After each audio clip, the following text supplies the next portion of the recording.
Dear friends, welcome to another episode of The Informant. In this video, we're diving into yet another serious Russian threat, with Russian Foreign Minister Sergei Lavrov accusing the West of playing with fire as the risk of a global nuclear war looms. But before we get started, make sure you're subscribed to the channel with notifications turned on. Trust me, you don't want to miss what's coming next.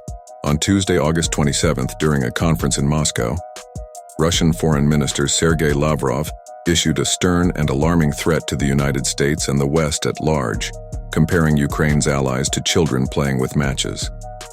He warned that this behavior is extremely dangerous, especially in a world where nations are armed with nuclear weapons. Lavrov went on to say that the United States is under the misguided impression that a third world war would only impact Europe, a veiled reference to intercontinental ballistic missiles which, as we know, can strike any point on Earth. He concluded by stating that Russia is adapting its nuclear weapons doctrine. But what exactly did Lavrov mean by all of this? This was yet another in a long line of nuclear threats that Russia has made since the beginning of its invasion. Lavrov's warning comes at a particularly critical juncture in the Ukraine war, a moment especially precarious for Russia, which finds its own territory being invaded by Ukraine for the first time in history. Moreover, Ukraine has been intensifying its long-range attacks on strategic infrastructure, particularly targeting Russia's gas and oil facilities, the very lifeblood that Vladimir Putin uses to finance his invasion. We also can't ignore that all of this is happening amid a gradual relaxation of the restrictions imposed by the West on Ukraine's use of its weapons. As I've mentioned in other videos on this channel, Ukraine's Western allies, led by the United States, have always placed significant limitations on the use of their weapons in the conflict, often allowing them to be used only against Russian targets within Ukrainian territory under Russian occupation. This has prevented Ukraine from using long-range weapons against key strategic targets, such as the air bases from which Russian bombers launch daily attacks on Ukrainian cities. Slowly but surely, these restrictions are being lifted, though one of the most crucial remains in place: the use of Western long-range missiles. The West has in its arsenal weapons with extremely long ranges that would be incredibly beneficial to Ukraine, allowing it to destroy critical Russian targets located far from the front lines, such as those air bases I mentioned earlier.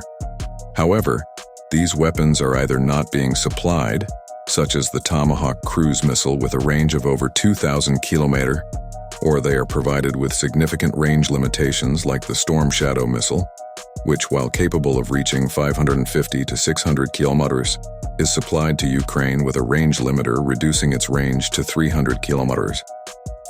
Yet with Russian airstrikes on Ukrainian cities intensifying, the largest of which occurred just recently on Monday, August 26th, when over 200 missiles and drones were launched against multiple Ukrainian cities, the international pressure is mounting for the West to allow Ukraine to use long-range weapons against distant Russian air bases. According to Ukrainian officials, it is far more practical and effective to eliminate the archers, represented by the Russian bombers, than to merely attempt to intercept the arrows, represented by Russian missiles. The only way to do this is through precision strikes on air bases located hundreds of kilometers away. Ukraine has already carried out attacks on Russian air bases, even managing to destroy some bombers. But these actions have always been limited in both range and scale. Ukraine has been forced to use less efficient offensive means compared to the long-range Western weapons. However, as I mentioned earlier, the increasing intensity of Russian attacks on Ukrainian cities is driving many of these Western countries to seriously consider supplying new long-range weapons like the Tomahawk and allowing Ukraine to use the long-range weapons it already possesses, such as the Storm Shadow and ATAC-MS, a missile that can be launched from the HIMARS system with a range of over 300 kilometers. It is precisely due to the risk of this potential easing of restrictions on Ukraine's use of long-range Western weapons that Russian Foreign Minister Lavrov issued yet another severe threat of global nuclear war. Another key point in his statement is the reference to what he called the adaptation of Russia's nuclear weapons doctrine. According to the most recent official document from Russia, issued in 2020, Vladimir Putin is authorized to use nuclear weapons in two situations: in response to a nuclear attack against Russia, or in the face of a conventional attack that threatens the existence of the Russian state. The first situation is clear and straightforward, but the second is broad and open to interpretation, allowing Putin at any moment to claim that Ukraine's counteroffensive in response to Russia's invasion is threatening the existence of the Russian state, enough for Putin to be legally justified in ordering nuclear strikes against Ukraine. However, by saying that Russia will adapt its nuclear doctrine, Lavrov is effectively indicating that the Russians intend to further simplify the legal procedures through which Putin can use his nuclear arsenal. This shows that the Russian invasion of Ukraine is causing far more headaches for Russia than Putin wants to admit, to the point where he is seriously considering making it easier to deploy the most devastating weapon ever created by man. If you value independent journalism and want to support our work, consider buying us a coffee through the QR code on the screen. Your contribution is essential for us to continue bringing quality analysis and information.